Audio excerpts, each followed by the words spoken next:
Est-ce que tu peux acclamer très fort la présence de notre Dieu? C'est lui qui fait ces choses comme il l'entend.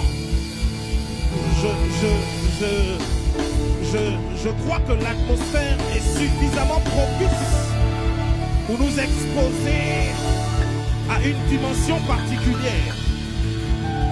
Je dis, le diable a fait une erreur. My God. Je dis, le diable a fait une erreur notoire. Si tu t'es connecté à ce culte, tu es candidat éligible pour une nouvelle dimension.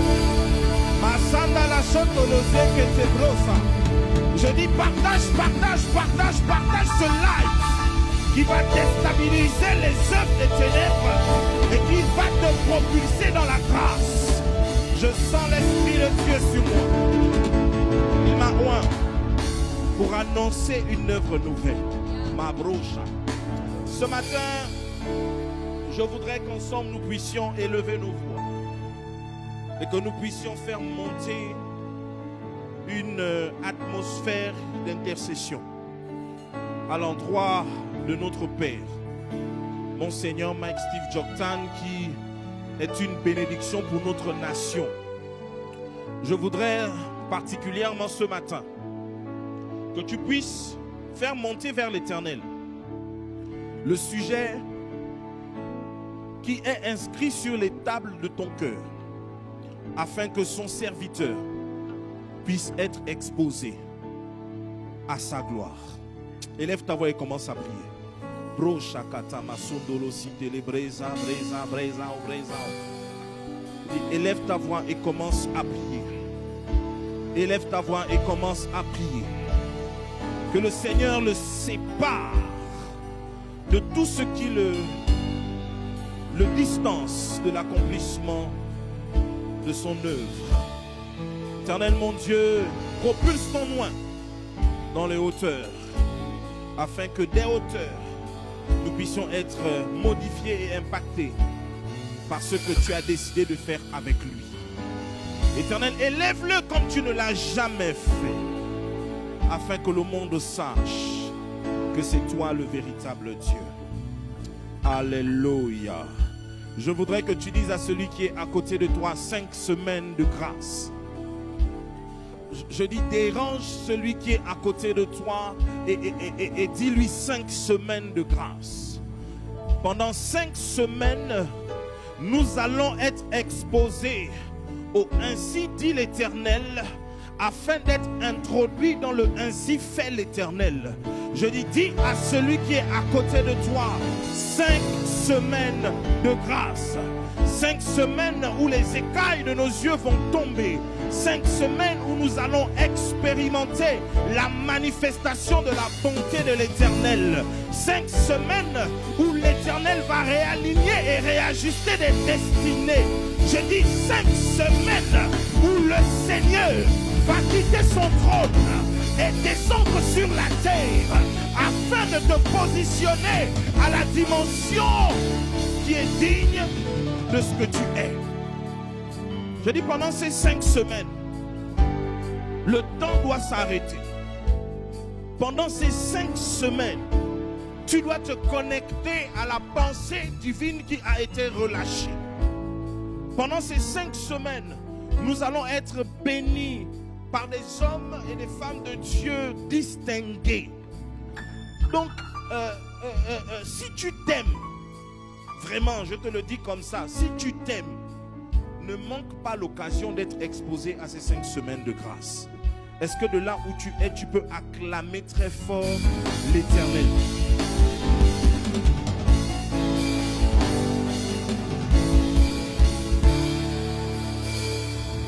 Et donc pour la première semaine que nous commençons maintenant, ce vendredi, d'abord avant le mercredi, nous allons avoir des temps de jeûne toute la journée du mercredi de 6h à 18h. Le thème de cette journée, c'est les couloirs de sa présence. Je crois que nous avons besoin d'être exposés à la présence du Seigneur. Et le vendredi, nous allons avoir un commandé au matin spécial dès 6h30 sous le thème « Un nouveau parfum pour une nouvelle dimension ». Ce vendredi à 6h30, prophétiquement, des odeurs vont être changées. Je dis ce vendredi à 6h30, connecte-toi avec un parfum. Vous savez, on dit le surnaturel. Ça veut dire que le surnaturel est sur le naturel. Pour que le surnaturel de Dieu se manifeste, le surnaturel a besoin d'utiliser des éléments naturels. Ce que nous allons faire dans la dimension naturelle tire sa force dans notre dimension surnaturelle. Et je dis, l'Éternel va changer radicalement le cours de ton histoire. Donc ce vendredi à 6h30, connecte-toi et le Seigneur nous fera du bien. Lève tes mains vers le ciel. Brocha, lève tes mains vers le ciel. Lève tes mains vers le ciel. Brocha, katamasi, brocha.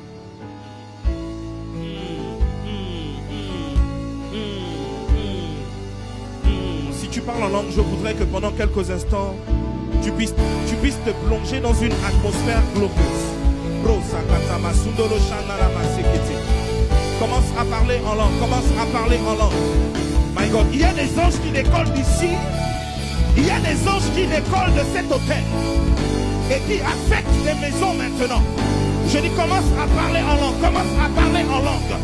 Je vois des anges qui décollent de cet hôtel et qui atterrissent dans les maisons afin d'apporter une restauration particulière. My God, my God, my God, my God, my God. Raso katama sundolo shendele brosa. Mabrosi telebrosa kata. Des anges en mission afin d'apporter une restauration.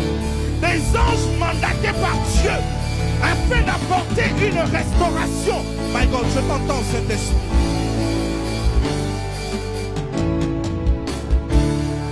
Soleil, ô Seigneur Jésus, soleil levant, viens régner au milieu de nous. nous voulons être un peuple qui t'adore. Fais lever l'étendard De ta gloire au sommet de toute la nation. Nous voulons te magnifier, Jésus. Et que l'hymne de mon peuple soit Un cantique d'adoration, pour célébrer nos intimités. Seigneur. Dis-le encore, dis-le avec nous, dis-le avec nous. Ô Seigneur Jésus, soleil levant, viens régner Au milieu de nous, Nous voulons être un peuple qui t'adore. soleil, lumière de Dieu répand sur moi. Les rayons de ton éclat pour éclairer les ténèbres de ma vie. Oh, oh, répand la gloire de Dieu sur mon âme. Je veux vivre le royaume de Dieu en moi. Oh, soleil, soleil. Ô Seigneur Jésus, soleil levant, viens régner Au milieu de nous, Nous voulons être un peuple qui t'adore. Fais lever l'étendard de ta gloire au sommet de toute la nation. Nous voulons te magnifier, Jésus.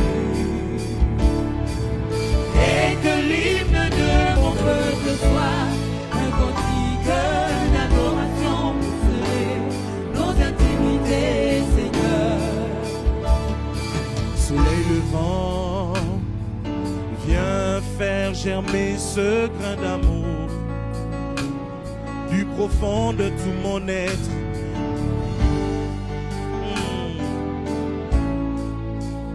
Tout doucement.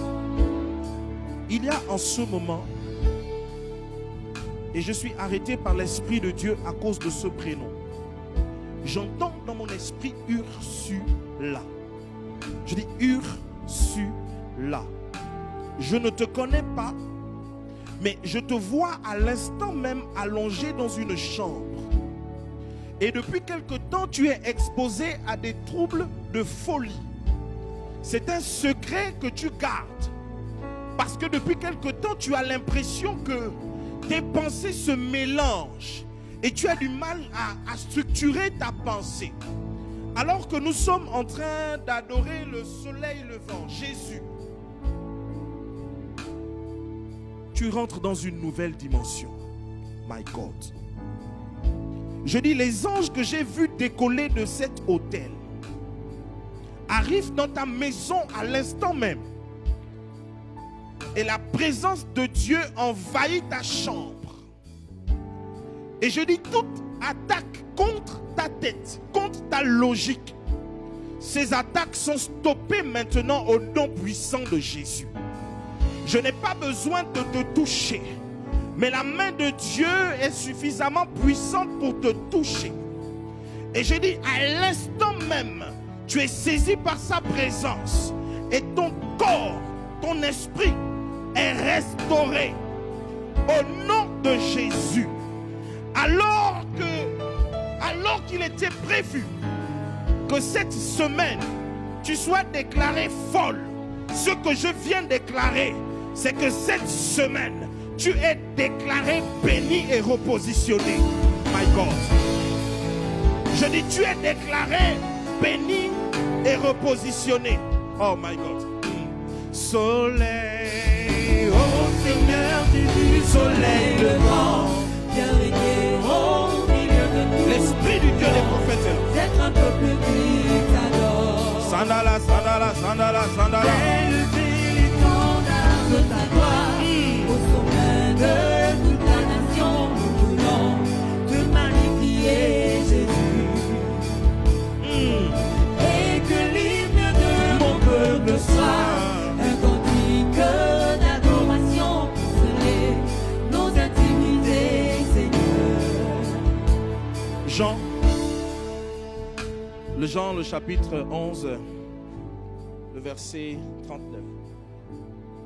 Je vais inviter mon lecteur de la circonstance bien vouloir nous lire ce texte. Je lis la parole de l'Éternel. Jean chapitre 11, verset 39. Jésus dit, ôtez la pierre. Marthe, la sœur du mort, lui dit, Seigneur, il sent déjà, car il y a 4 jours qu'il est là. Jésus a dit quoi? Ôtez la pierre. Marthe, la sœur du mort, lui dit, Seigneur, il sent déjà, car il y a 4 jours qu'il est là. Éternel, mon Dieu, donne clarté et précision à mes propos, afin que ton peuple soit introduit dans ce que tu as préparé pour lui. Je promets de te rendre tout l'honneur et la gloire, car toi seul en es digne. De là où tu es dit Amen, acclame très fort le Seigneur et assieds-toi dans sa sainte présence. Comme je l'ai dit tout à l'heure, notre démarche consiste pendant ces 5 semaines à vous exposer à l'ainsi dit l'Éternel afin de vous introduire dans le ainsi fait l'Éternel. À la lecture de ce texte qui m'a profondément béni, et je suis souvent très étonné de constater que après avoir lu et relu et prêché sur un texte bien précis, et alors que parfois l'on pense avoir décodé toute la pensée de Dieu autour d'une histoire biblique, nous nous rendons compte que le Seigneur réserve toujours pour les hommes une dimension nouvelle dans la parole qu'il rend disponible. Voilà pourquoi de là où tu te trouves, je voudrais que particulièrement tu acclames la parole de Dieu qui transcende les âges, qui transcende les saisons et qui transcende les circonstances. Lazare est un personnage atypique. La Bible dit à son sujet que Jésus l'aimait. Et nous sommes formatés à penser que l'amour et l'attention de Dieu est souvent fonction des œuvres que nous produisons. Mais Lazare typifie assez bien la notion de la grâce. Lazare typifie assez bien cette pensée de la faveur imméritée. Parce que la Bible ne nous présente pas les actes que Lazare aurait posés qui justifient autant d'attention du Seigneur envers sa personne. Lazare était sous le sceau de la faveur illimitée. Lazare était sous le sceau de l'attention de Jésus. C'est d'ailleurs au sujet du même Lazare que l'on dit Jésus pleura. Jésus aimait Lazare. Et j'ai été béni de constater que ce n'est pas parce que nous sommes sous le sceau de la faveur illimitée que nous sommes exclus des vicissitudes de la vie. Lazare était sous le sceau de la faveur illimitée, mais Lazare était quand même dans une atmosphère de putréfaction. À l'inverse, j'ai envie de dire que ce n'est pas parce que tu vois quelqu'un dans une atmosphère de putréfaction que tu vas te permettre de faire des analyses et d'apporter des conclusions définitives sur la vie de cette personne. Je dis avis à vous qui donnez des diagnostics étranges au sujet de ceux qui passent par la mort. J'ai envie de te dire que même si tu es dans une atmosphère de putréfaction, parce que tu es sous le sceau de la faveur illimitée, les yeux de l'Éternel sont posés sur toi. My God, je veux que tu inscrives en commentaire: l'œil de l'Éternel est posé sur moi. Je dis, inscris-le en commentaire: l'œil de l'Éternel est posé sur toi. Souvent, à l'évidence de ce que nous traversons, nos proches se permettent de tirer des conclusions. Les proches de Lazare ont dit: il sent déjà. Est-ce que tu peux dire avec moi: il sent déjà? Non, dis-le encore: il sent déjà. Sauf que les proches de Lazare n'ont pas menti. Il était sous le sceau de la faveur illimitée, mais il sentait déjà. Plusieurs d'entre vous, vous venez à l'église, vous jeûnez, vous priez, vous avez une relation particulière avec Dieu, mais ceux qui sont autour de vous disent: ça sent déjà. Quand certains regardent à ton travail, ils disent: ça sent déjà. Quand certains regardent à ton foyer, ils disent: ça sent déjà. Quand certains regardent à ton avenir, ils disent: ça sent déjà. Mais j'ai envie de te dire que l'homme qui a décidé de faire rouler la pierre, je dis, celui qui a décidé de faire rouler la pierre, n'attends pas que les hommes libèrent un diagnostic pour tourner ses regards vers toi. Dis un amen bien et je commence à rentrer dans des choses compliquées. Dis un amen compliqué et je commence à rentrer dans les choses compliquées. Ils ont mis la pierre parce qu'ils ne voulaient pas être exposés à l'odeur. Ils ont mis la pierre afin de mettre un point final à l'histoire de Lazare. Vous savez, je dis souvent, pendant longtemps, les ennemis de nos destinées, et même pas les ennemis, les gens qui nous entourent, à l'évidence de ce qu'ils voient, mettent un point final. Pendant longtemps, nous avons dit, on va enlever le point final pour mettre la virgule. Moi, je dis non, on va laisser le point final. Parce que dans une phrase, quand la phrase termine par un point, la prochaine phrase commence avec une lettre en majuscule. Ce que j'ai envie de déclarer, c'est que tu rentres dans une saison qui commence en majuscule. Si tu as terminé une saison en minuscule, Dieu t'introduit dans une nouvelle saison en majuscule, une bénédiction en majuscule, une grâce en majuscule, une faveur en majuscule. Je dis, ces 5 semaines vont être des semaines où Dieu va t'exposer à des miracles en majuscule. Dis-le. Tu peux ne pas être prophète, mais tu peux être prophétique. Donc dis à celui qui est à côté de toi, pendant ces 5 semaines, je vais être exposé à des bénédictions en majuscule. Je vais rentrer dans les choses un peu mystiques. Vraiment, c'est bien que le culte commence à 15h. C'est bien que le culte commence à 15h. Parce qu'il y a des hommes que l'Éternel va rencontrer. Et 15h, c'est 1 plus 5, ça fait 6. La Bible nous dit que le chiffre 6, c'est le chiffre de l'homme. Il y a des hommes que Dieu va repositionner. Et si tu n'étais pas encore connecté, connecte-toi maintenant. Parce que là, on va rentrer dans des choses un peu bizarres.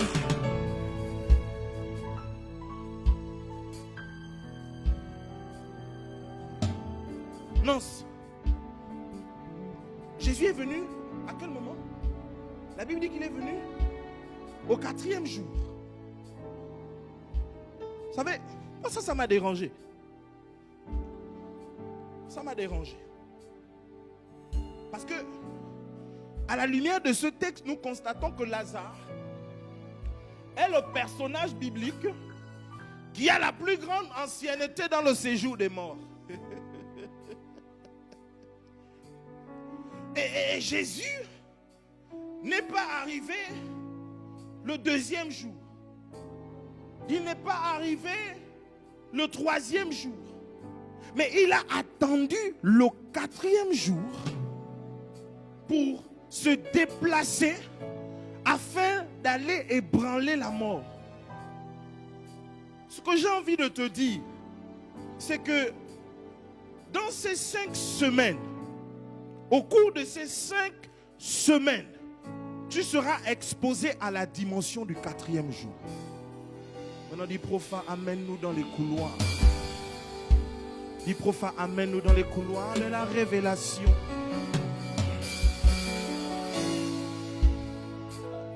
J'ai été dérangé.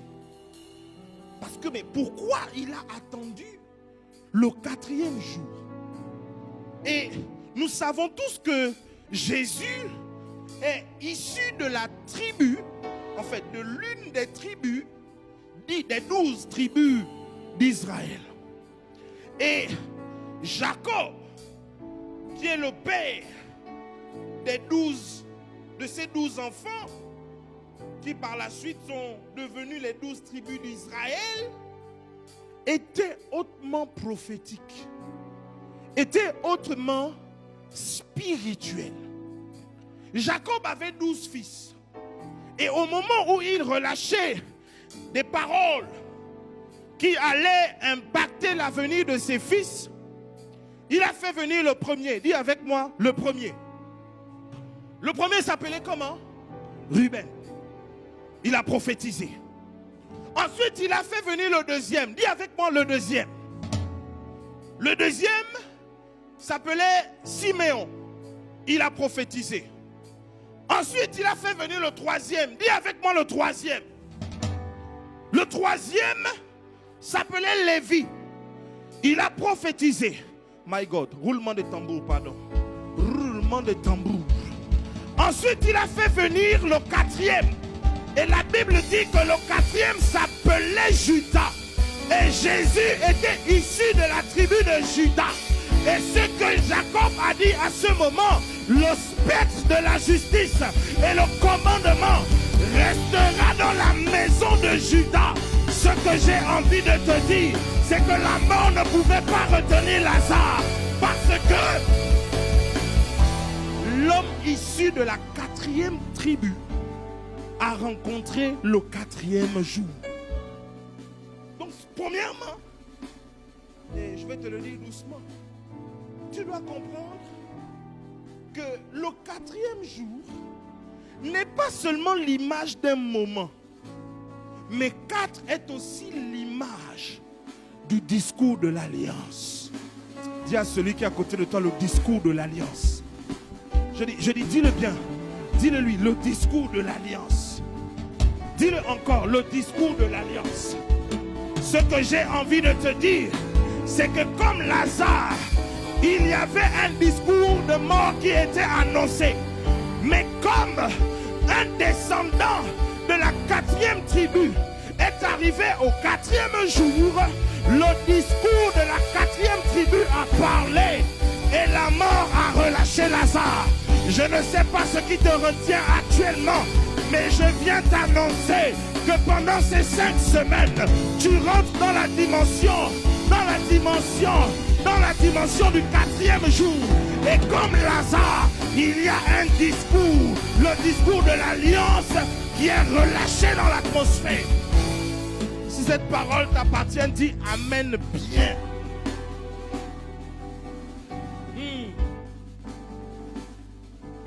Dis avec moi 4. Dis encore 4. Quand nous regardons encore cette histoire, parce que nous allons partir de là et nous allons voyager dans la Bible, nous comprenons que 4 n'est pas seulement le discours, n'est pas seulement l'image du discours de l'alliance, mais 4 est aussi l'image de l'atmosphère prophétique. Et là, je suis en train de te donner les attitudes que tu dois avoir pendant ces 5 semaines. Avant Jésus, il y avait un homme qui lui aussi était issu de la tribu de Juda. Et cet homme était l'homme particulier parce que cet homme a eu plusieurs positions dans la paternité de son père. La Bible dit de cet homme qu'il était le dernier, donc le 8e. Et là, je parle de David, le roi David. La Bible aussi dit de cet homme qu'il était le 7e. Prophétiquement, cet homme est devenu le premier. Et très mystiquement, cet homme est aussi devenu le 4e. Dis profa, pourquoi? Un impudique notoire nommé Goliath s'est levé contre l'armée d'Israël. Et quand il s'est levé contre l'armée d'Israël, personne dans l'armée d'Israël n'a pu parler. L'armée d'Israël est restée silencieuse face à Goliath. Sauf que dans le champ de bataille, la Bible nous dit qu'il y avait aussi des hommes issus de la tribu de Juda. Mais ce que vous devez savoir, c'est que David lui-même est passé par des atmosphères qui sentaient déjà. Avant l'arrivée de Goliath, David était déjà auprès de Saül. David était déjà au palais. Et quand Goliath est arrivé, la Bible dit que David a quitté le palais pour repartir paître les brebis de son père. Oh Seigneur Jésus. David avait été délivré par l'huile. David avait été extirpé des bergeries pour être propulsé dans la royauté. Sauf que la présence de Goliath a ramené David dans les bergeries afin d'être exposé aux mauvaises odeurs. My God, ce que cette atmosphère ignorait, c'est que David avait l'huile sur sa tête. Je dis, quand l'huile t'a sorti de la bergerie, aucune entité spirituelle ne peut te renvoyer paître les troupeaux. Je dis, quand l'huile t'a restauré, aucune entité spirituelle ne peut te ramener dans les prisons de la bergerie. Maintenant, dit, profa, qu'est-ce qui s'est passé?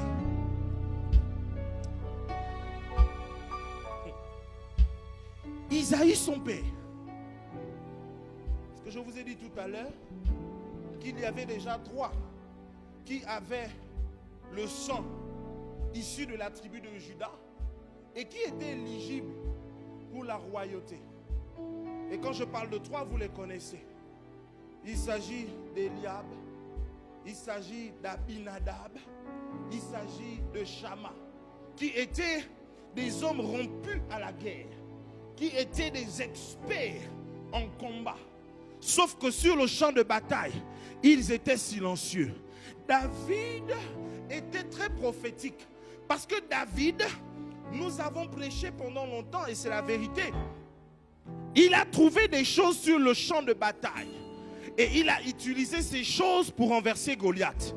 Vous savez qu'il l'a renversé avec des pierres. À ce sujet, la Bible dit que c'était des pierres dans l'eau et des pierres polies. J'ouvre une petite parenthèse. Comment des pierres polies peuvent se retrouver dans l'eau? Je ferme cette parenthèse. Dis prophète, c'est quoi encore? Isaïe, qui est un homme hautement compliqué, il envoie son fils dans le champ de bataille donner à manger à ses frères. Et quand il envoie David dans le champ de bataille, il envoie David avec, entre autres, oh my God, dis entre autres, entre autres. Est-ce que je dois dire ça? Je dis, il envoie David sur le champ de bataille avec 10 pains. My God. Eliab, Abinadab, Shama étaient sur le champ de bataille. Ils avaient le sang issu de la tribu de Juda, mais prophétiquement, ils ne pouvaient pas affronter Goliath. Ils sont restés muets. Mais David, et souvent nous n'en parlons pas, David est venu sur le champ de bataille avec les 10 pains que son père lui a demandé de donner à ses frères. Sauf que la Bible ne nous dit pas que ses frères ont mangé le pain. Ce que j'ai envie de dire, c'est que quand David arrive sur le champ de bataille avec les pains, David étant prophétique, il n'était pas en train simplement de transporter le pain, il était en train de transporter le pain de vie. Et la Bible dit le pain de vie est la parole. Ce que j'ai envie de dire, c'est que à côté de l'alliance, tu as besoin de la parole. À côté du sang, tu as besoin de la parole. David a vaincu Goliath à cause de la parole. Il lui a dit, je viens contre toi au nom de l'Éternel des armées. Ce que j'ai envie de te dire, sois prophétique. Dis-le à celui qui est à côté de toi, sois prophétique. Je dis, dérange-le, dis-lui, sois prophétique. Même s'il ne veut pas comprendre, bouscule-le. Tu as le... Sois prophétique.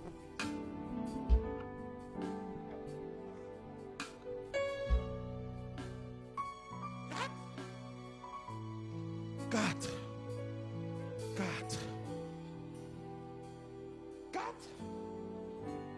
N'est pas seulement l'image de l'atmosphère prophétique. 4, c'est aussi l'image du feu.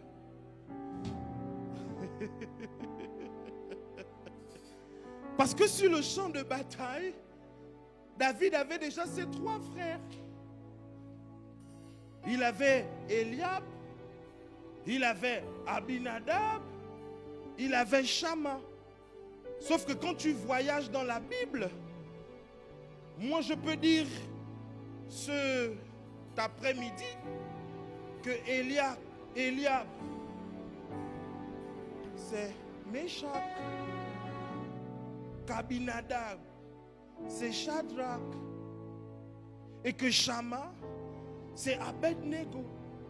Et il fallait un David au milieu de cette situation troublante pour être cette 4e personne afin de pouvoir marcher sur Goliath, afin de pouvoir marcher sur le feu. Ce que je suis venu annoncer pendant cette semaine et les 4 autres semaines, je te vois marcher au milieu du feu, mais le feu ne te consume pas. Je ne connais pas la nature du feu qui aujourd'hui t'oppresse, qui aujourd'hui te plonge dans la peur.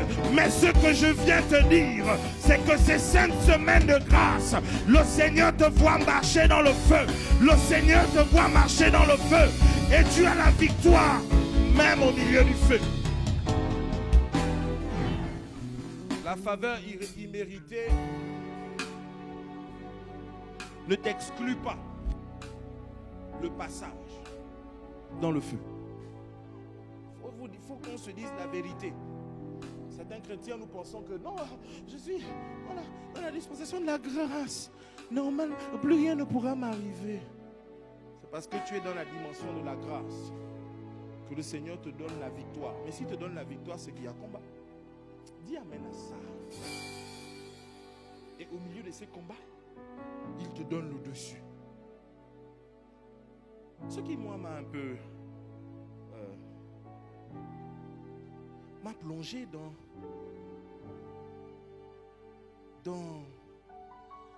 une série de questions. Et Seigneur, quand on visite la Bible, on se rend bien compte que on retrouve la 4e dimension un peu partout. Et alors, je suis reparti au livre des commencements, où tout a commencé.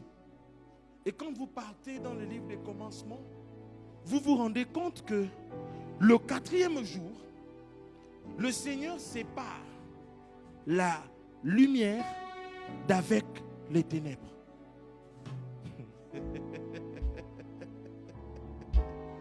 Donc la dimension du 4e jour est aussi une dimension de séparation.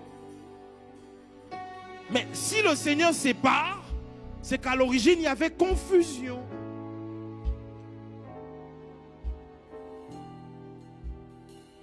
J'attends que ça s'installe bien sur les tables de ton cœur. S'il sépare la lumière d'avec les ténèbres, c'est qu'avant la séparation, la lumière et les ténèbres étaient dans une atmosphère de confusion. Ces 5 semaines de grâce sont des semaines où l'Éternel va te plonger dans la séparation. Je dis, il y a des choses qui vont te quitter sans effort. Il y a des connexions qui vont se couper, tu ne comprendras pas. Il y a des choses, je te dis, il y a des choses que tu vas perdre. Oh Seigneur, je t'entends. Je dis, il y a des choses que tu vas perdre. Parce que Dieu veut t'introduire dans ce que tu dois gagner. Je dis, il y a des connexions que tu vas perdre. Parce que ces connexions étaient des connexions ténébreuses. Il y a des choses qui ont longtemps étouffé ta lumière. Alors que tu es exposé à la dimension du 4e jour, je dis, le Seigneur t'expose à la séparation. Et la lumière apparaît. Je dis, la lumière dans tes affaires, la lumière dans tes relations. Le Seigneur va dépouiller des gens qui pendant longtemps étaient confus, qui étaient cachés dans la lumière. Les gens qui dans la lumière et les ténèbres étaient cachés. Pendant ces 5 semaines, le Seigneur va les séparer de la lumière. Dis amen à cela. Dis bien amen à cela. Dis encore amen à cela. Alors que nous parlons de Lazare, qui était dans le séjour de mort, qui était dans la grotte. La Bible dit, Jésus a crié, Lazare, sort. Lazare était mort, sauf que ses oreilles avaient encore la capacité d'entendre. Il n'y a qu'une oreille spirituelle qui peut entendre une instruction spirituelle. Je dis, il n'y a qu'une oreille qui est devenue entité spirituelle, qui peut entendre la voix. Est-ce que je peux te déranger ce matin? Ce 15 heures. Je vais inviter mon lecteur de la circonstance à bien vouloir me lire Apocalypse 3, 20. Et nous allons terminer avec ce texte. Et ensuite, nous allons être prophétiques. Nous allons nous rapprocher de la table, du corps et du sang. Lis-le. Je lis la parole de l'Éternel. Apocalypse 3, verset 20. Voici, je me tiens à la porte. Non, lis bien, lis bien, lis bien. Voici, je me tiens à la porte. Voilà. Et je frappe. Attends, je me tiens à la porte et je fais quoi? Et je frappe. Je me tiens à la porte et je fais quoi? Et je frappe. Je me tiens à la porte et je fais quoi? Et je frappe. Je me tiens à la porte et je fais quoi? Et je frappe. La suite? Si quelqu'un entend ma voix et ouvre la porte, j'entrerai chez lui, je souperai avec lui et lui avec moi. Ce texte ne vous a pas dérangé? Nous avons été exposés à ce texte depuis des années. Il se tient à la porte et il frappe. Sauf qu'il ne dit pas si quelqu'un m'entend. Il ne dit pas si quelqu'un m'entend frapper. Il dit si quelqu'un entend ma voix. La Bible n'a pas dit je me tiens à la porte et je parle. My God. Il n'a pas dit je me tiens à la porte et je chante. Mais il a dit je me tiens à la porte et je frappe. Si quelqu'un entend ma voix, ce que j'ai envie de te dire, c'est qu'il y a des gens qui se limitent au... Et il y a d'autres personnes qui, au-delà du... entendent la voix. Ces 5 semaines, Dieu veut t'exposer à une sphère où tu entends la voix au-delà des bruits de la porte. Est-ce que je peux te déranger un peu? La Bible dit de Jésus qu'il est le chemin qui mène au Père. Et laissez-moi vous dire que nous étions tous comme Lazare, parce que la Bible dit celui qui n'a point le Fils n'a point la vie. Et ce que j'ai envie de dire, en fait, ce que j'ai envie de t'annoncer, c'est quelque chose de très compliqué. Mais je ne sais pas si je dois te le dire, mais je vais quand même le faire. Et quand Jésus dit, si quelqu'un entend ma voix, ce que Jésus est en train d'expliquer, c'est quoi?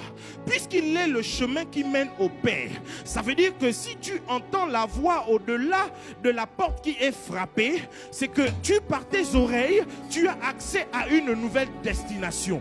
Par tes oreilles, tu as accès à un nouveau chemin. En fait, ce que j'ai envie de dire, c'est que dans le monde spirituel, tes oreilles peuvent devenir tes yeux si tes oreilles deviennent une entité spirituelle. Je viens relâcher dans l'atmosphère une dimension où Dieu fait de tes oreilles une entité spirituelle.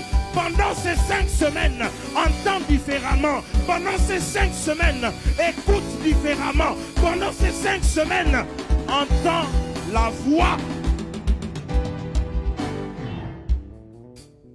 Ça va être bien. Ça va être bien.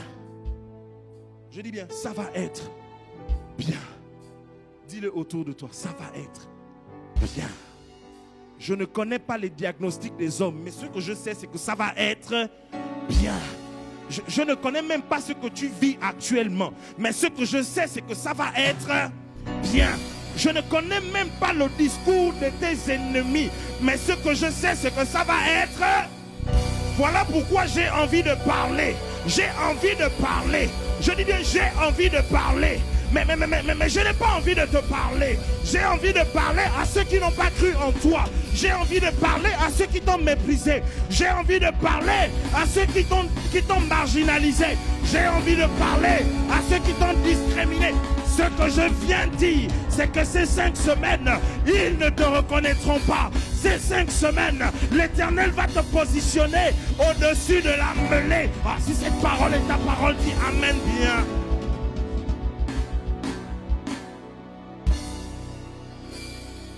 Et nous commençons ces 5 semaines par le corps et par le sang. j'ai voulu te dire, et si tu dois retenir quelque chose de tout ce qui a été dit, c'est que comme Lazare, pendant ces 5 semaines, le Seigneur va te rencontrer. Et le Seigneur va te faire sortir des atmosphères de mort. Maintenant, c'est à toi d'avoir l'oreille exercée afin d'entendre le ainsi dit l'Éternel pour être exposé au ainsi fait l'Éternel.